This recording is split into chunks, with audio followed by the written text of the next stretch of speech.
사람은 자신이 서 있는 위치에 따라서 보이는 풍경이 달라집니다. 아파트도 층수가 한 층씩 올라갈 때마다 수백만 원 이상 가격 차이가 나서 1층과 최고층은 수억의 차이가 나지 않습니까? 높은 곳에서 내려다보는 뷰값이 무려 몇 억이니 혀를 내두를만 합니다. 요즘 단풍이 한창이죠. 유튜브에서 단풍 정보가 흘러넘칩니다. 유튜브가 단풍 명소들을 소개하고 하늘에서 드론으로 촬영한 영상들을 보여주면 정말 입이 딱 벌어집니다. 가고 싶은 마음이 솟아납니다. 그런데 댓글에서 재미있는 글 하나를 제가 발견했습니다. 제발 드론으로 촬영한 영상을 올리지 말라는 겁니다. 하늘에서 드론으로 찍은 것을 보면 너무 멋있는데 사람들이 하늘에서 구경하는 게 아니잖아요. 그 장소에 가서 땅에서 보면 드론으로 보는 장면과 달라서 실망한다는 겁니다. 일리가 있죠. 하늘에서 보면 더 멋지고 더 아름답습니다. 또한 사람은 자신의 상황과 지위에 따라 그 위치에 따라서 위치가 달라짐에 따라 보이는 것들이 달라집니다. 한 개인이 미혼일 때, 신혼일 때, 어린아이가 있을 때, 결혼 정년기에 아이가 있을 때 보이는 것이 달라집니다. 요즘은 제 눈에 군인들이 그렇게 많이 보입니다. 제가 서 있는 위치가 달라졌기 때문이죠.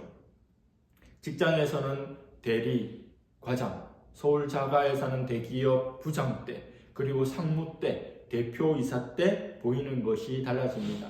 저도 전도사 때, 강도사 때, 부목사 때, 또 개척교회 목사인 지금 보이는 것이 달라지고 앞으로 또 다른 교회 담임 목사가 된다면 그때 또 보이는 것이 달라질 거고 또 은퇴 목사가 되면 또 안 보이던 것들이 보이겠죠. 이러한 원리는 신앙의 영역에서도 그대로 적용됩니다. 몇 주에 걸쳐서 소아시아 7개의 교회 보내는 주님의 메시지를 살펴보았습니다. 7개의 교회마다 상황이 다르고 칭찬과 책망이 다릅니다. 내용도 다릅니다. 다단합니다. 그런데 핵심은 간단합니다. 장차올 하나님의 나라를 바라보면서 현재의 고난과 현재의 핍박을 이겨내라는 메시지입니다. 그리고 현재의 즐거움에 함몰되지 말고 장차 임할 하나님 앞에서의 즐거움을 붙들고 현재의 고난을 선택하라는 메시지입니다. 그럴 수 있도록 우리 하나님께서 요한복음 4장과 5장에서 인생의 위치와 시선을 비상시킵니다. 요한계시록 4장, 5장은 그런 주님의 메시지, 주님의 말씀을 보증하는 백지 수표와 같습니다. 가히 요한계시록의 절정이라 할 만합니다. 1절 말씀입니다.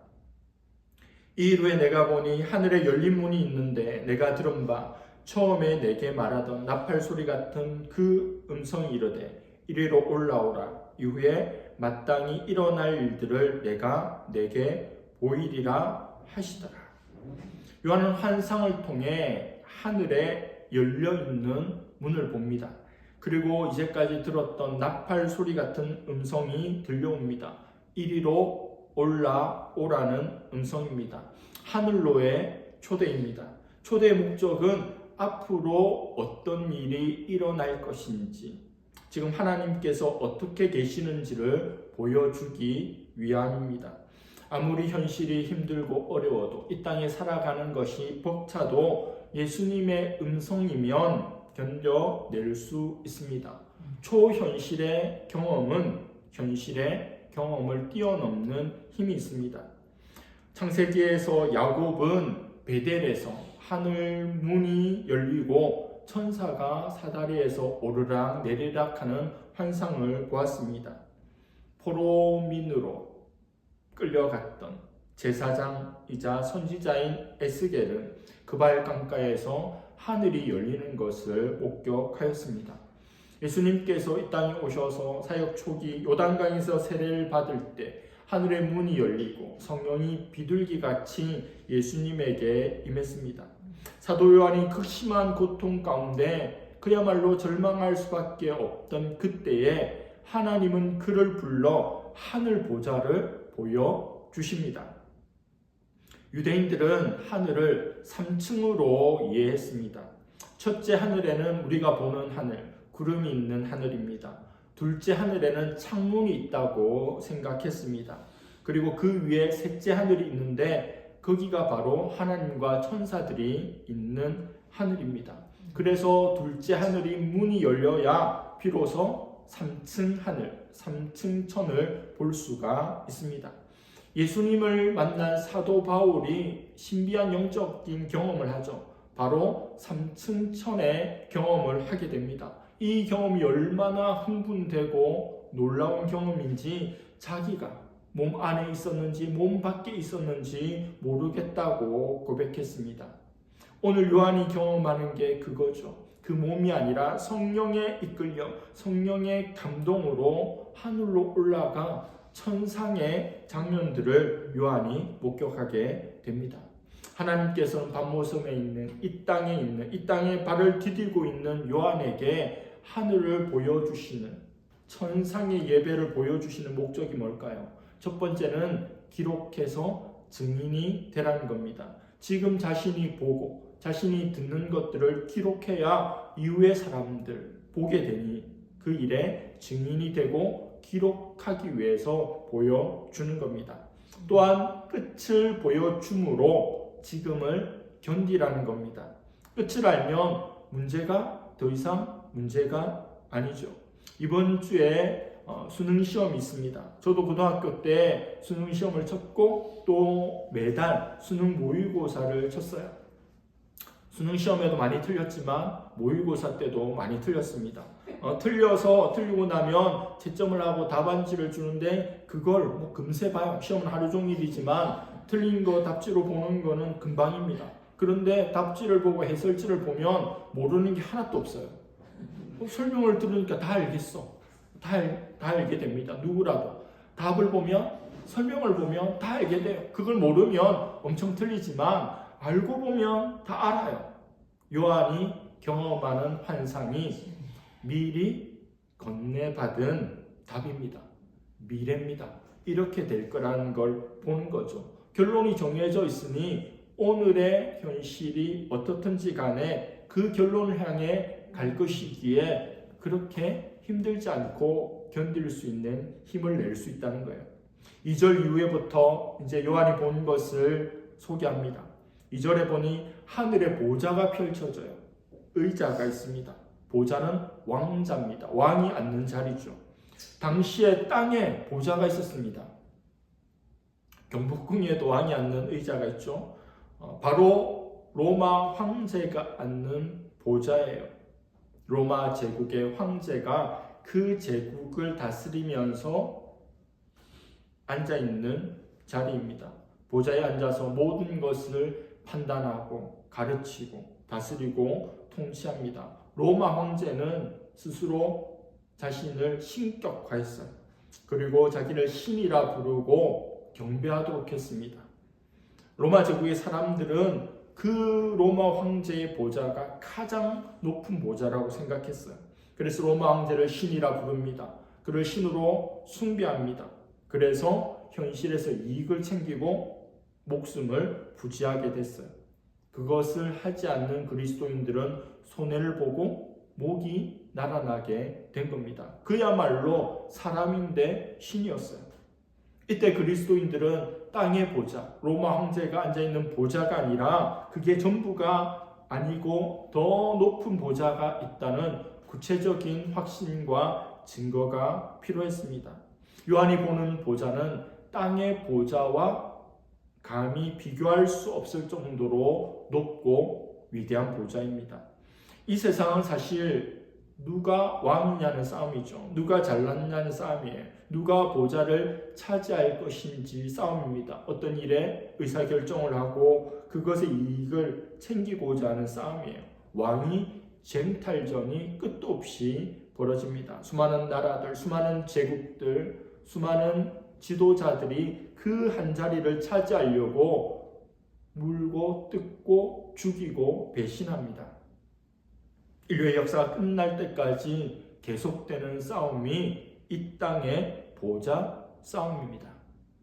요한은 이 땅이 아니라 하나님께서 올라오라고 하여 하늘 높은 곳에 보좌를 보는데 지극히 높은 곳에 있는 그 보좌와 그 보좌에 앉으신 이를 봅니다. 우리 하나님께서 앉아 계시죠. 우리 예수님의 자리는 보좌 옆자리예요. 보좌 오른편 자리입니다. 얼마나 두렵고 얼마나 경외롭고 얼마나 놀랍겠습니까? 죽을 것만 같은 앞이 보이지 않는 답답한 이 현실에서 이 세상을 다스리는 이가 누구인지 한눈에 파악할 수 있는 장면이에요. 모든 권세가 이 땅에 로마 황제 그의 보좌로부터 나오는 것이 아니라 하늘 보좌로부터 나온다는 것을 눈으로 직접 확인하게 됩니다.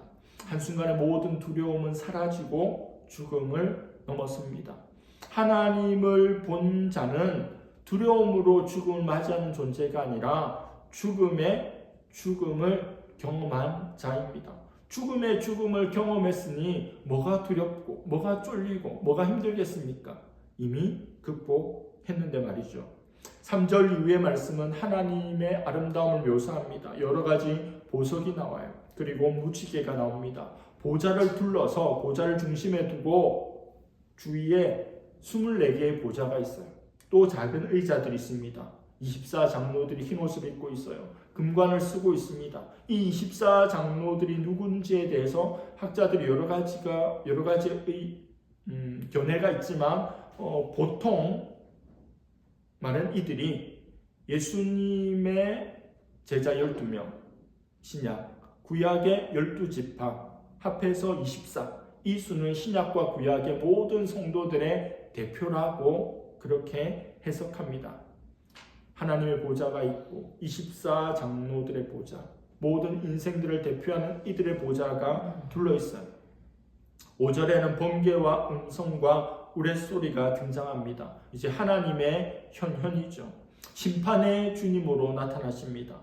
종말론적 심판이 보좌로부터 시작되었고 이미 진행되고 있고 세상 끝날에 반드시 완전하게 이루어질 것임을 요한은 목격합니다. 그리고 7절에는 네 생물이 나오죠.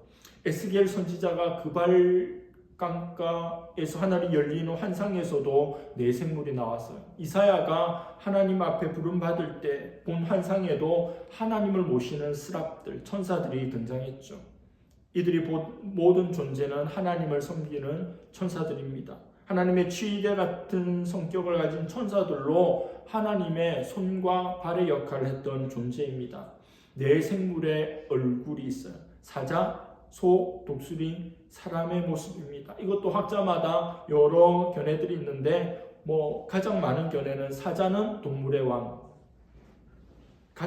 소는 가축 중에 가축, 독수리는 새들의 첫째, 사람은 만물의 영장, 모든 피조물들의 으뜸, 즉 모든 피조물들을 대표하는 존재가 이 네 생물이라는 거예요.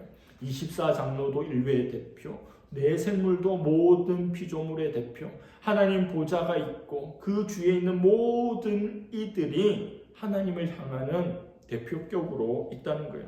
이 네 생물의 날개에 안과 밖으로 눈이 있어요. 눈이 있다는 것은 본다는 거죠. 세상 만사를 다 보고 있다는 거예요. 이들의 역할은 보좌에 앉아 계신 분께 예배를 드리는 거예요. 마지막에는 천상의 예배가 눈앞에 펼쳐집니다. 그게 9절 이후의 말씀이에요. 그 생물들이 보좌에 앉으사 세세토록 살아계신 이에게 영광과 존귀와 감사를 돌릴 때에 24장로들이 보좌에 앉으신 이 앞에 엎드려 세세토록 살아계시는 이에게 경배하고 자신의 관을 보좌 앞에 드리며 이르되 우리 주 하나님이여 영광과 존귀와 권능을 받으시는 것이 합당하오니 주께서 만물을 지으신지라 만물이 주의 뜻대로 있었고 또 지으심을 받았나이다 하더라. 네 생물이 먼저 예배를 인도합니다. 하나님께 영광, 존귀, 감사를 드립니다. 24장로들이 하나님 앞에 엎드려서 자신의 관을 벗어서 경배를 드립니다. 헬라어의 관을 나타내는 단어가 두 가지입니다. 왕이 쓰는 왕관은 디아데마라고 하는 단어를 쓰고 경기에서 이긴 사람에게 주는 월계관이 있는데 그게 스테파노스라고 하는 단어입니다. 요한은 후자를 썼어요. 즉 24장로들이 머리에 쓰고 있던 관은 신앙의 경주, 끝까지 믿음의 싸움을 이기고 견뎌서 하나님께 주신 상이라는 겁니다. 하나님께서 잘했다고, 착하고 충성됐다고, 잘 견뎠다고, 믿음을 잘 지켰다고 관을 씌워주신 거예요. 면류관을 씌워주신 거예요. 여기에서 보면 우리가 생각하는 상급론을 알 수 있게 돼요. 이 땅에서 우리가 복음 전하고 죄 몸된 교회를 섬기고 착하고 선한 일들을 하면 하나님 우리에게 상급을 주시는데 천국에 가면 상급 많으면 고급 아파트에 살고 상급 없으면 초가집에 살고 천국에 가면 그런 빈부의 격차가 있을 것이다. 많이들 생각하고 그것을 대비해서 이 땅에 서 살면서도 그 상급을 쌓는 것에 애를 씁니다. 물론 상을 바라고 달리는 것이 성도의 마땅한 바이고 사도 바울도 그 상급을 추구했죠. 1등 되기를, 상 받기를 추구하면서 믿음에 경주를 했어요. 그런데 마지막 때에 있는 이 장면을 보면 그렇게 주님께서 주신 상을 내게 씌워주신 것을 다시 경배하며 주님께 다 돌려드리는 겁니다. 예배란 하나님께서 내게 씌워주신 그 면류관을 다시 주님께 드리는 거예요. 경배란 내가 말할 수 없는 감사와 감당할 수 없는 감사의 고백으로 주님께 드리는 것이 바로 경배입니다. 이 고백은 하나님이 주님이시라는 고백입니다. 땅에서는요, 세상 모든 사람들이 황제가 주인이라고, 황제가 하나님이라고, 돈이 최고라고, 자기가 최고라고, 나만 행복하면 그게 우주에서 진리라고 가르치지만 이 땅 위에 있는 천상에서는 하나님이 예배를 받으시고 모든 이들이 그 하나님 앞에 모든 것을 드리며 엎드려 경배하고 하나님이 주님이십니다 고백한다는 거예요. 모든 제국의 사람들이 인간인 로마 황제에게 신이라고 해야 하고 숭배해야 살아남는 그 시대에 그 한복판에서 사도 요한은 하늘의 보좌, 천상의 예배, 장로들의 경배를 봅니다. 반모섬에서 유배생활을 하며 하나님의 음성을 듣고 환상을 보는 요한의 마음이, 늙은 사도 요한의 마음이 얼마나 감동이 되고 감격이 되고 벅차오르고 뜨거워졌겠습니까? 지금 하나님이 그냥 나를 이대로 데려가셨으면 좋겠다. 나도 그곳에서 하나님 예배하는 한 존재가 되었으면 좋겠다. 이 땅의 삶은 이제 끝냈으면 좋겠다. 그런 마음이 들지 않겠습니까? 그게 진정한 예배죠. 이런 예배의 경험이 있기를 바랍니다. 그 은혜를 사모할 수 있기를 바랍니다. 이 세상의 모든 것에는 끝이 있습니다. 제가 한 선교단체에서 훈련받고 간사로 사역하였는데 선교단체의 존재 목적은 뭐죠? 선교입니다. 선교는 뭐예요? 예수 그리스도를 모르는 이들에게 복음을 전하고 예수님 믿게 하는 거죠. 우리 민족에게 복음을 전하고 또 타민족에게 복음을 전해서 온 세상 모든 열방에게 나아가는 것이 선교죠. 그 목적이 이루어지면 선교단체는 이제 간판 내리면 되는 겁니다. 이 세상에 끝이 있듯이 선교단체의 미션인 선교도 끝이 있어요. 그런데 그 선교단체에서 나왔던 한 선교사님이 만든 선교단체가 있는데 그 선교단체는 뭘 바라보냐면 선교가 있지만 그 이후에 있을 걸 이야기해요. 그게 뭐냐면 예배입니다. 이 땅에 살면서 예배드리고 우리가 예배드리는 이 예배를 하나님 알지 못하는 이들도 예배드려야 하기에 선교를 하지만 이 땅의 삶이 끝나고 선교도 끝나고 종말이 임해도 영원 무궁토록 계속되는 게 뭐다? 예배다. 그래서 예배를 싫어하는 성도들은 천국에 가면 별 재미가 없습니다. 소망이 없어요. 천국 가면 예배가 영원 무궁토록 계속되기에 이 땅에서 그림자로서의 그 예배에 흠뻑 젖고 예배에 감격이 있고 예배를 사모함이 있어야 그들에게 천국이 예배의 곳이 되어서 기쁘지, 예배가 너무 지루하고 싫으면 천국 가도 그다지 그 사람에겐 좋을 것이 없겠다 싶습니다. 예배는 이 세상에서, 저 세상에서 우리의 존재 목적입니다. 우리 피조물들의 존재 목적이 예배입니다. 보좌에 앉아 계신 그 하나님께 드리는 예배, 그것이 영원한 존재 목적입니다. 요한계시록은 두려운 책이 아니죠. 소망의 책입니다. 현재의 두려움을 이겨내게 만드는 책이에요. 위로하는 책이고 소망을 주는 책이고 끝을 보여주는 책이에요. 끝을 알기에 현재를 살도록 믿음을 돋우어주는 책입니다. 끝까지 완주하기를 바랍니다. 예배의 감격을 회복하기를 바랍니다. 오늘날 우리에게는 로마 황제와 같이 교회를, 성도를, 우리를 힘들게 하고 파괴하는 존재는 없어요. 지금 21세기 대한민국에는 없습니다. 그러나 동시에 지구적으로는 여전히 존재하죠. 로마 황제를 대신하는 수많은 세력이 있습니다. 그리고 유혹들이 있어요. 로마 황제를 대신하는 그 세력과 유혹들에게 내 중심을 내어주지 않기를 바랍니다. 하늘 보좌의 메시지는 하나님이 고난당하는 주의 백성들의 위로의 근원임을 보여줍니다. 세상을 궁극시키고 정복하고 이겨내는 방법을 말해주는 게 아니에요. 세상을 바라보는 다른 시선, 다른 눈, 다른 관점을 우리에게 제시해주는 책입니다. 성경은 세상을 하나님의 관점으로 보게 함으로 세상을 이기게 합니다. 문제가 찾아올 때, 어려움이 찾아올 때, 유혹이 찾아올 때 눈앞에 그것을 볼 것이 아니라 눈을 들어 하늘을 바라보아야 합니다. 하늘 높이 올라가 우리가 사는 땅을 내려다보고 해석한 후 그리고 땅에서 말씀을 적용하며 살아가야 합니다. 천상의 예배를 통해 은혜를 받고 지상의 삶을 살아가는 것이 성도의 삶입니다. 땅에는 소망이 없습니다. 땅을 잃을지라도 하늘을 얻을 수 있기를 바랍니다. 오늘 말씀 제목입니다. 하나님의 이상을 보면 사람이 이상해진다. 하나님께서 보여주신 이상, 환상, 비전, 하나님께서 들려주는 음성, 말씀을 우리가 받으면 우리가 세상 사람들이 보기에 너무 이상한 사람이 돼요. 하나님이 사람과 사건과 사물을 바라보는 관점으로 성도가 세상을 살아가면 세상 사람들이 이상히 여깁니다. 기이 여깁니다. 이상하다, 다르다 이렇게 생각합니다. 그것이 바로 하나님의 이상을 본 성도의 특징이어야 합니다.